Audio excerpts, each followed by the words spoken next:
साईं सदाईं करी मथे सिंध सुकार, दोस्त मिठा दिलदार, आलम सब आबाद करी, सिंध धरती वारिस मुंहिंजो दोस्तों, अस्सलाम वालेकुम। जीए सिंध जीए मुंहिंजो रहबर साईं जीएम सैद। दोस्तों, अॼु जी वीडियो सोशल मीडिया जो बर्निंग इशू आहे उन जे मुतलिक़ आहे। कुझु ॾींहं पहिरीं STP अॻवान डॉक्टर कादिर मक्सी जो हिकिड़ो इंटरव्यू हलियो हो, जंहिं खां पोइ सोशल मीडिया ते दोस्त इलाही नाराज़ नज़र अची रहिया आहिनि, काफ़ी जज़्बाती नज़र अची रहिया आहिनि। ऐं दोस्तनि जो मौक़ुफ़ इहो आहे त डॉक्टर साहब क़ौमी तहरीक मुतलिक़, साईं इमदाद मरहूम जे मुतलिक़ ऐं शहीद बशीर ख़ान जे मुतलिक़ कुझु ग़लति ऐं नामुनासिब ॻाल्हियूं कयूं आहिनि। मूं इंटरव्यू ॿुधो आहे। दोस्तों, इन इंटरव्यू ते हलण खां पहिरीं तव्हांखे ॿ टे तारीख़ी हक़ीक़तूं ॿुधाईंदो वञांव। शुरू खां ई क़ौमी तहरीक जे अंदरि हिकिड़ा ॿ सोचूं रहियूं आहिनि। हिकिड़ी रही आहे pro MQM, pro Urdu speaking, या एंटी MQM या एंटी उर्दू स्पीकिंग। हिकिड़नि जो मौक़ुफ़ इहो रहियो आहे त उर्दू स्पीकिंग जेके आहिनि इहे असांजा भाइर आहिनि, दोस्त आहिनि, इन करे MQM छो त हिन जी अॻुवाणी तनज़ीम रही आहे, इन सां गॾु अलायंस करणु खपे, इन सां गॾु विहणु खपे ऐं रस्ता करणु खपनि। हिकिड़नि जो मौक़ुफ़ रहियो आहे त छो त हिननि जी नुमाइंदा तनज़ीम MQM रही आहे, इन करे हिन ते भरोसो न रखणु खपे। हीअ असांजा MQM अॻुवाणी कंदी त असांजा ही दुश्मन आहिनि।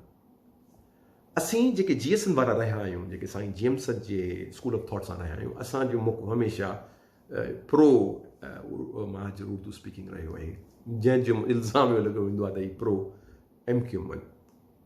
जॾहिं त असांजा लीडर, असांजा अॻुवान पंहिंजे वक़्त जे अंदरि अगरि हुननि अलायंसिस कया त बिल्कुलु असीं हुन था कयूं, हुननि अलायंस कया, हुननि ठाह कया। 1 पॉइंट एजेंडास ते असांजा वॾा, असांजा बुज़ुर्ग अगरि वेठा त उन्हनि जे नज़दीक उन वक़्त जो तक़ाज़ो हो। पर अगरि हिन वक़्तु केरु असांखे चवे त बाबा छा तव्हां कंदो, त बिल्कुलु केरु कोन कंदो। GSN जो को बि ग्रुप न कंदो, साईं जीएम सैद जो को फॉलोवर न कंदो, जो उन वक़्त जा तक़ाज़ा असांजा लीडर आहे, जेके असीं हींअर ग़लति चई सघूं था, थी सघे असीं चऊं था ग़लती कई, पर उन वक़्त जा तक़ाज़ा ॿिया हुआ जेके आऊं ऐं तव्हां न सम्झी सघूं, असांजे लीडर्स कया। इन करे डॉक्टर साहिब जेकी इहा ॻाल्हि आहे, डॉक्टर साहिब छो त इन सोच जो रहियो ई न आहे, असां वारो मौक़ुफ़ डॉक्टर साहिब न रहियो आहे, हू हिकिड़ो एंटी MQM रहियो आहे। त हुननि जे महिल इहा ॻाल्हि असांजे मथां कई पए त हुन जे हिसाब सां असां हिकिड़ी ग़लती करे रहिया हुआसीं। त तव्हांखे उहो बैकग्राउंड ॾिसणो आहे हुनजो, त हुन जे पॉइंट ऑफ व्यू हिसाब सां असीं हिकिड़ो ग़लति कमु करे रहिया हुआसीं।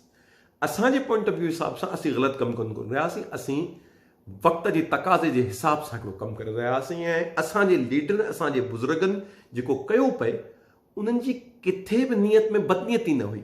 हुननि जेको कयो पए चङाईअ लाइ ई कयो पियो हुननि। वेयरस डॉक्टर साहिब वारा या ॿियूं जेके असांजी इन एग्री कोन था कनि, उहे सम्झनि था त इहे असांजी ग़लती हुई। हुननि जो मौक़ुफ़ आहे, हर कंहिंखे पंहिंजो मौक़ुफ़ रखण जो हक़ु आहे। इन करे इन शइ खां त असीं नज़रअंदाज़ नथा, इग्नोर नथा करे सघूं। जीअं मिसाल जे तौर ते असांजा इलाही सीनियर दोस्त डॉक्टर साहिब वारनि ते तारीख़ी कुझु इल्ज़ाम हणंदा, उहो असांजो मौक़ुफ़ आहे। हुननि वटि पंहिंजो हिकिड़ो मौक़ुफ़ आहे, त न जेके तव्हां इल्ज़ाम हणो पिया, इल्ज़ाम न आहिनि असांजो हीअं आहे। हुननि वटि पंहिंजूं हक़ीक़तूं आहिनि, असां वटि पंहिंजूं हिकिड़ियूं हक़ीक़तूं आहिनि, असांजो पंहिंजो हिकु पॉइंट ऑफ व्यू आहे। या हमेशह चवंदो आहियां, आऊं हथ खे ॾिसां पियो, हितां ॾिसां पियो, तव्हां ॾिसो पिया त हितां ॾिसो पिया, ईअं आहे। हाणे अचो था इंटरव्यू जे ॿिए पासे। ॾिसो, मूं बि इंटरव्यू ॿुधो आहे, बिल्कुलु कुझु अहिड़ा लफ़्ज़ चया विया आहिनि जेके इनडायरेक्टली इहो तासुर ॾियनि पिया त डॉक्टर साहिब साईं इमदाद मोहम्मद शाह मरहूम जे मथां ऐं शहीद बशीर ख़ान जे मथां इहा ॻाल्हि कई आहे। पर एट द सेम टाइम ईअं थी सघे थो त इहे लफ़्ज़नि जी चूंड ग़लति हुई जेकी असांखे सम्झ में न पई अचे। त इन ते जज़्बाती थियण जी ज़रूरत न आहे, असांखे डायरेक्ट सवाल इहो करणु खपे। जज़्बात थियण जी ज़रूरत न आहे, असांखे डायरेक्ट सवाल इहो आहे, डायरेक्ट सवाल आहे हिकिड़ो, सुठो तहक़ीक़ी जाइज़ो वठो त बाबा तव्हां जेको इल्ज़ाम हयो आहे, छा उहो इल्ज़ाम हो या असां तव्हांजे लफ़्ज़नि खे न सम्झंदा आहियूं। अगरि लफ़्ज़नि खे न सम्झंदा आहियूं त ख़तमु, तव्हांजी वज़ाहत अची वई। पर अगरि तव्हां इल्ज़ाम हयो आहे त अचो इन जो थोरो तहक़ीक़ी जाइज़ो वठूं। असीं कंहिंजा बि एजेंट न आहियूं, असां कंहिंजा बि एजेंट न आहियूं, असीं एजेंट आहियूं त सिंध जा आहियूं। असांजी मोहबत ऐं नफ़रत जो मर्कज़ सिंध रहियो आहे। इहो हर माण्हू साईं जीएम सैद जो आशिक़ इन शइ खे फॉलो करे थो।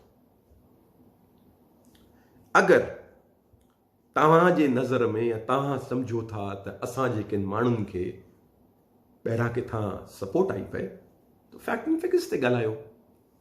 त भाई ही अहिड़ो सिस्टम आहे जिते अगरि को माण्हू सोशल मीडिया ते कुझु लिखे थो, को छोकिरो जज़्बात में लिखे थो, त उन ते बि चए त कार्रवाई थिए थी, एंटी स्टेट कार्रवाई, छो त बाबा तो ही ग़लति शइ लिखी आहे, थिए थी। त पोइ इहो ॿुधायो, अगरि ॿाहिरां कंहिंजी फंडिंग थी पए त पोइ तव्हांखे ख़बर आहे, ॿियनि खे ख़बर छो न आहे? तव्हां पंहिंजो सोर्स ऑफ इंफॉर्मेशन ॿुधायो। असांजो सवाल इहो आहे। तव्हां पंहिंजो सोर्स ऑफ इंफॉर्मेशन ॿुधायो। सिंपल सवाल आहे हिकिड़ो, इन जज़्बाती थियणो ई न आहे बिल्कुलु। साईं जीएम सैयद, साईं इमदाद, शहीद बशीर ख़ान, असां उन्हनि सां मोहबत कयूं था। ऐं असां जंहिं ख़िते में रहूं था इते असांजी पंहिंजे लीडरनि सां, पंहिंजे अॻुवाणनि सां, पंहिंजे बुज़ुर्गनि सां हिकिड़ी ग़ैर मामूली मोहबत हूंदी आहे। आउं पंहिंजी मिसाल ॾियां थो, आउं जीअं सिंध में रहियुसि त बशीर ख़ान जे करे रहियुसि, जिते मुंहिंजी निस्बत साईं जीएम सैयद सां आहे, पर मुंहिंजी वाबस्तगी बशीर ख़ान जे करे क़ौमी तहरीक सां हुई। इन करे असांजो माण्हू बिल्कुलु इन शइ में जज़्बाती थिए थो ऐं उहो असांखे हक़ु पए जज़्बाती थियण जो।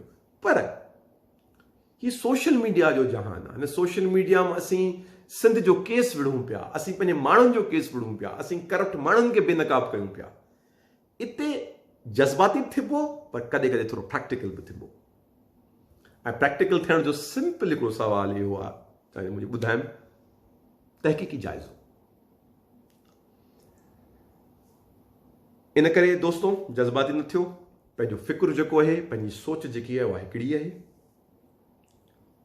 अगरि साम्हूं वारो को इल्ज़ाम हणे थो उन जो तहक़ीक़ी जवाबु ॾियो, तहक़ीक़ी जाइज़ो वठो।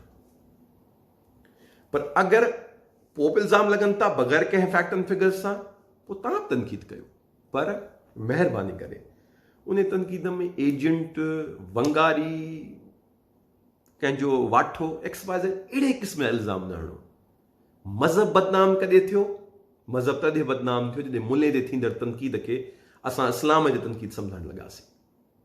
ऐं क़ौम परस्ती कॾहिं बदनाम थी? जॾहिं कंहिं अमल या कंहिं लीडर ते थींदड़ तनक़ीद खे असां सिंध ऐं क़ौमी तहरीक ते तनक़ीद सम्झासीं। इन करे बिल्कुलु साईं जीएम सैयद सां असांजी मोहबत आहे, शहीद बशीर ख़ान सां मोहबत आहे, साईं इमदाद सां मोहबत आहे, सभिनि सां मोहबत आहे। अगरि लफ़्ज़नि जी चूंड ग़लति थी आहे त पोइ दोस्त वज़ाहत ॾियनि। अगरि लफ़्ज़नि जी चूंड न थी आहे, सच बचे इल्ज़ाम लॻो आहे, त पोइ बिल्कुलु उन इल्ज़ामनि जी जा फैक्ट एंड फिगर्स पेश कयो। फैक्ट एंड फिगर्स न आहिनि, ॻाल्हि ख़तमु। बाक़ी जज़्बाती न थियो। उमेदु नंढिड़ो पैगाम तव्हांखे सम्झ में आयो हूंदो। वधि मां वधि शेयर कयो। जीअं सिंध, जीअं मुंहिंजो रहबर साईं जीएम सैयद।